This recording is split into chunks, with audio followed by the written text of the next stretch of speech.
Eu quero começar agradecendo primeiramente a presença de todos vocês, esse dia frio, e quero agradecer o convite, como as outras professoras já tinham destacado antes, que na verdade foi um desafio, né, colocado para nós pela professora Esther, e eu diria que em última instância é um chamado, né, que como ela também relatou, por muito tempo nós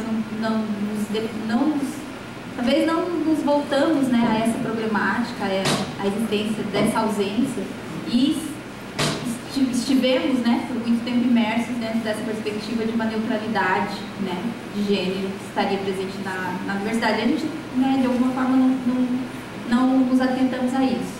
Então, esse desafio nos sensibilizou e, por conta disso, nós nos voltamos a procurar elementos teóricos, né, que nos ajudassem a pensar e a compreender o que isso significa, o que é essa realidade. Eu trouxe para vocês hoje, então, a contribuição dessa autora, né, Carole Pattman. Eu vou falar um pouquinho dela e uma obra especificamente dela, a qual eu utilizei para pensar.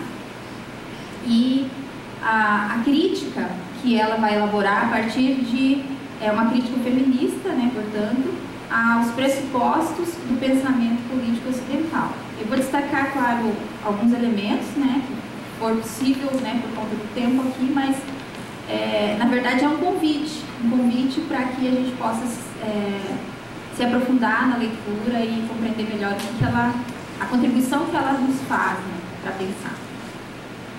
Eu vou lendo e de repente paro nos momentos para comentar, não muitos, né? Tá.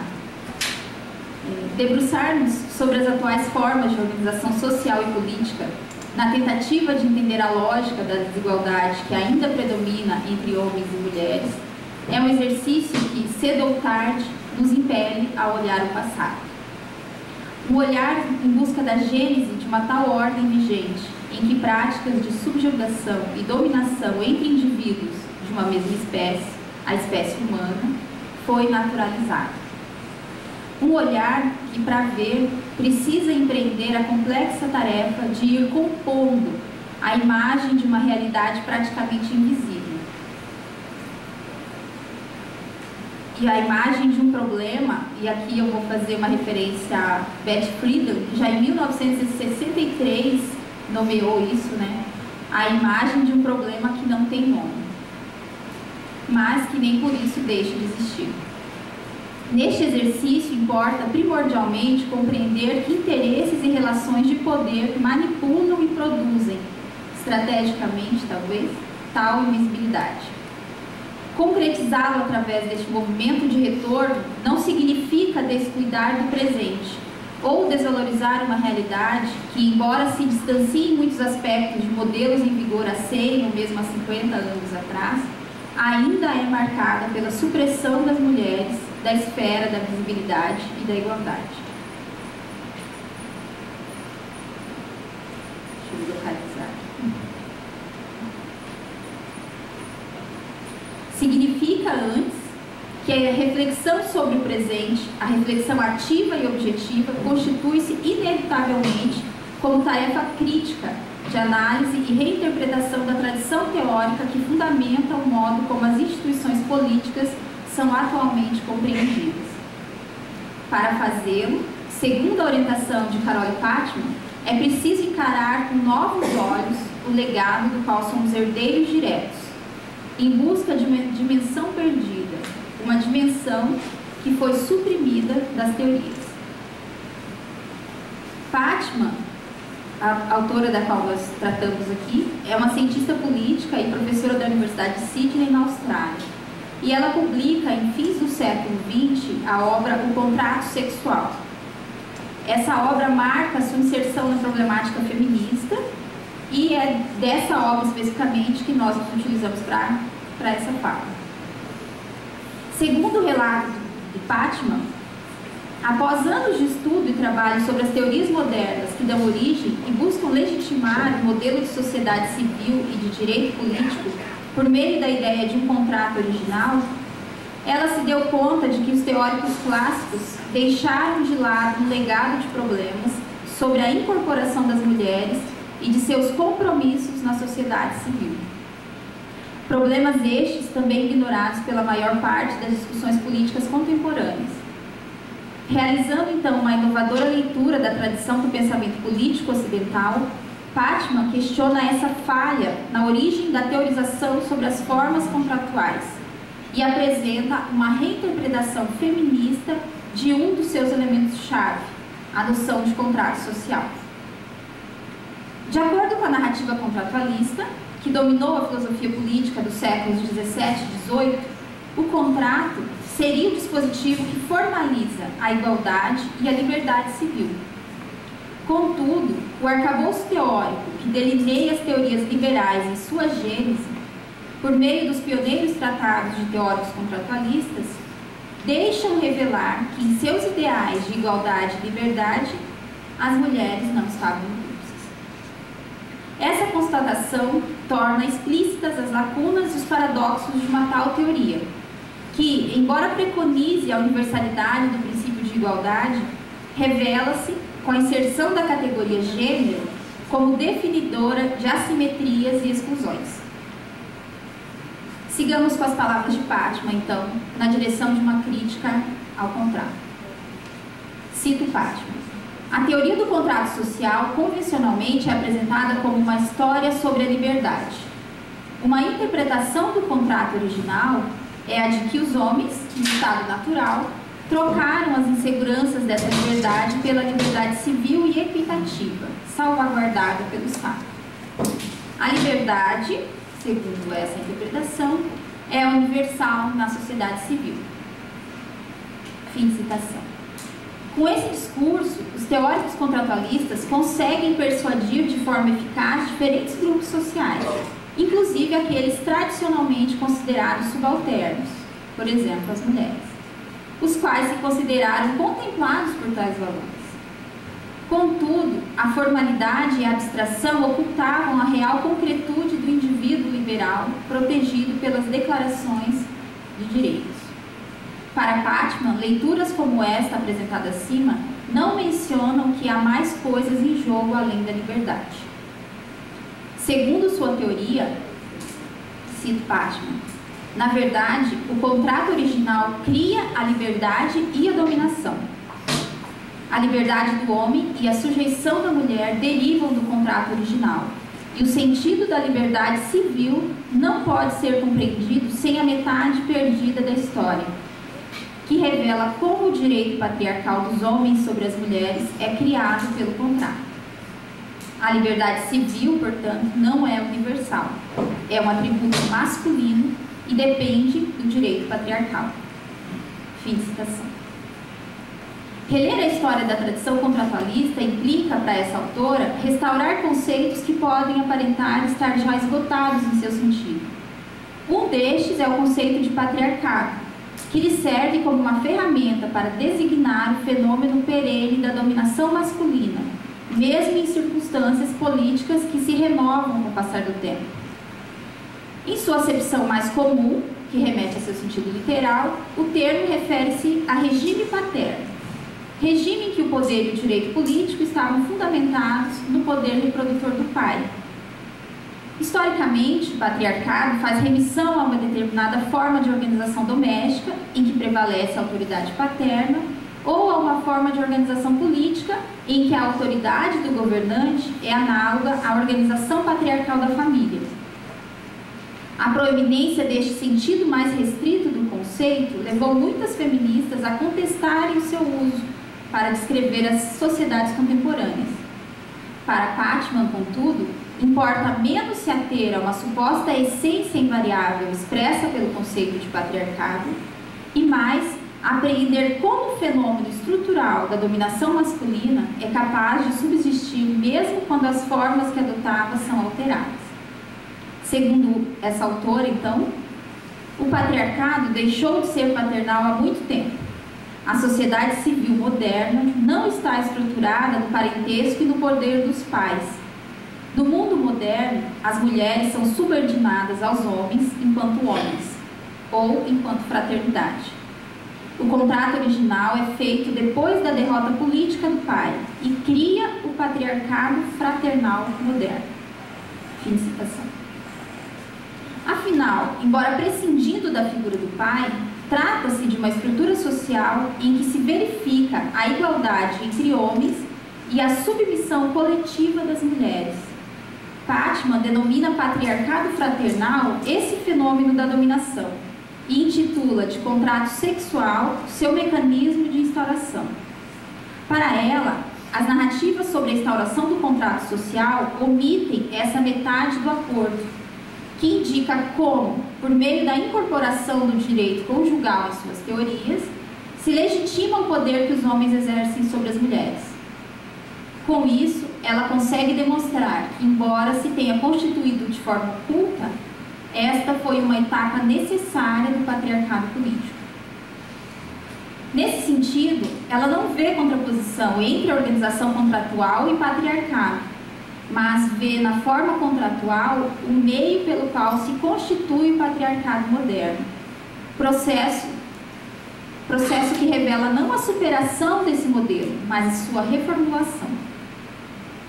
Diante disso, ao reler a teoria patriarcal clássica, a filósofa justifica o uso, ainda que simbólico, deste conceito, para se referir ao fenômeno abrangente da dominação masculina, e defende: se o problema não tem nome, o patriarcado pode facilmente deslizar de novo para a obscuridade. É preciso nomear o problema, tirá-lo da invisibilidade.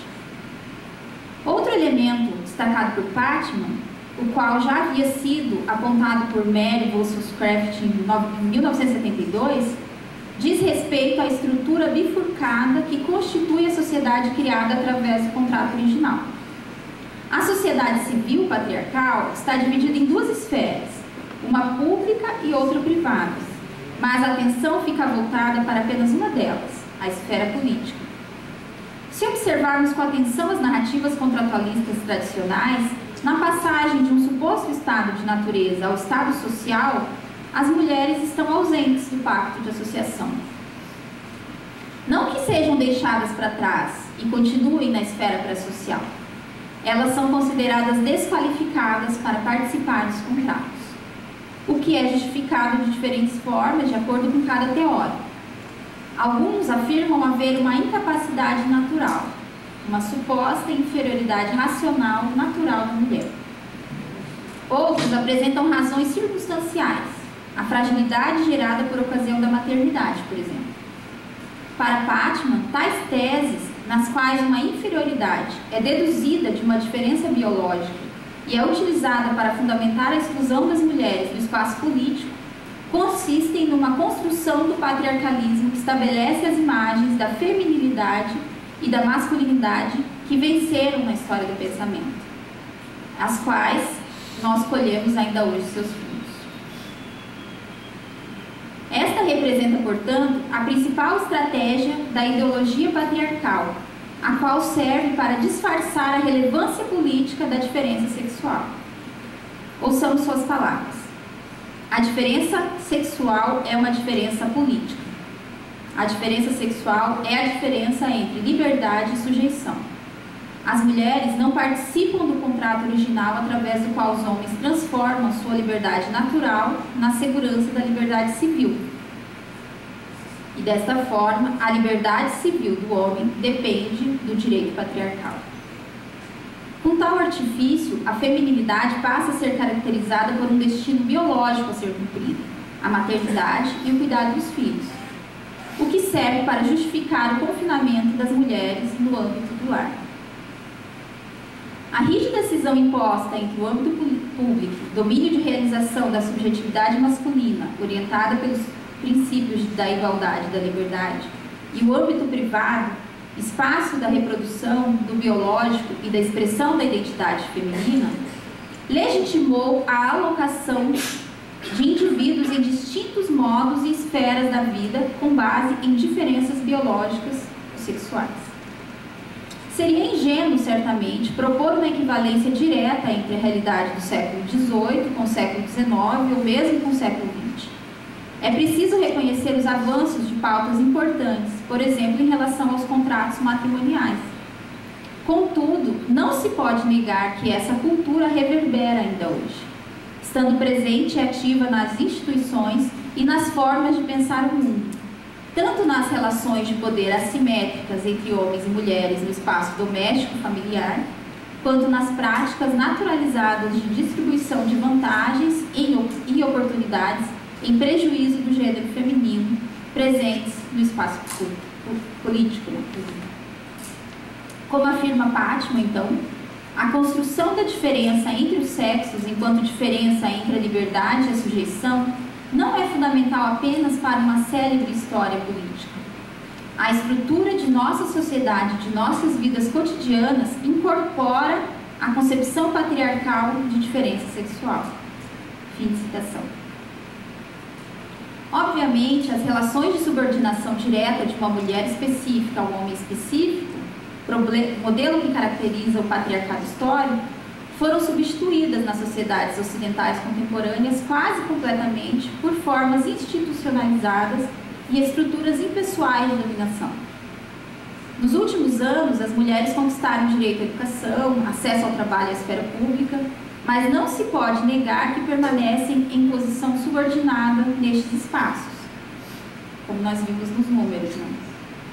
O que se pode verificar, por exemplo, ao observar a desigualdade salarial existente ainda hoje no mercado de trabalho entre homens e mulheres, o limitado acesso feminino às instâncias de poder, a ausência das mulheres nos quadros de professores das universidades, entre tantos outros exemplos. Ou seja, o patriarcado ainda vive. As palavras de Pátima nos ajudam a compreender isso. Defendendo, portanto, a atualidade e legitimidade de uma crítica feminista, o pertinente trabalho desenvolvido por Carole Pátima em sua obra O Contrato Sexual descortina conceitos que nos possibilitam nomear e dar visibilidade à lógica de dominação e subjugação, que atualmente, de forma mais sorrateira e anônima, continuam a orientar as relações e instituições sociais contemporâneas. Tais conceitos tornam-se ferramentas de desconstrução e fragilização dos mecanismos estruturais que fixam e reproduzem essa lógica, como a oposição público-privado, a imposição de papéis sociais e sexuais diferenciados para homens e mulheres, a cultura machista, o preconceito, entre tantos outros. A contribuição de Pátima nos abre um campo de possibilidade significativo para lidar com a problemática feminista, na medida em que propõe não apenas a luta pela assimilação da identidade feminina no espaço público.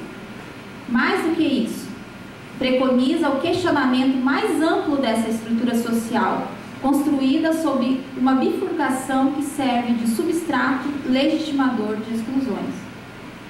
Entende-a como um paradigma comprometido de modo profundo com o direito sexual masculino, que se alimenta da opressão das mulheres pelos homens e que, portanto, precisa ser essencialmente redefinido, senão descartado em sua totalidade.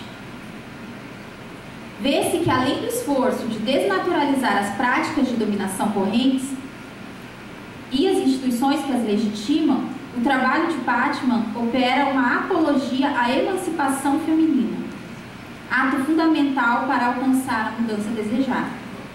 Neste sentido, indica que o caminho para a superação da opressão e da desigualdade de gênero passa pela nossa própria libertação dessa cultura e dessa ideologia opressora que nos prendem a determinados padrões de linguagem, de comportamentos, de emoções que apenas reproduzem a lógica da dominação e da exploração. O ponto de início, então, supomos, é a autolibertação, a alforria de si mesmo, o livrar-se de preconceitos e de ideias feitas, o que se desdobra no ato político de se posicionar. E, segundo aqui, eu cito as palavras da professora Marta, na obra, né, Ensaios no Feminino, de se posicionar consciente do que esse posicionamento e essa presença pode significar. Esta ação, portanto, se concretiza como um ato de resistência. E aqui eu convido, resistamos todos e todas. Obrigada.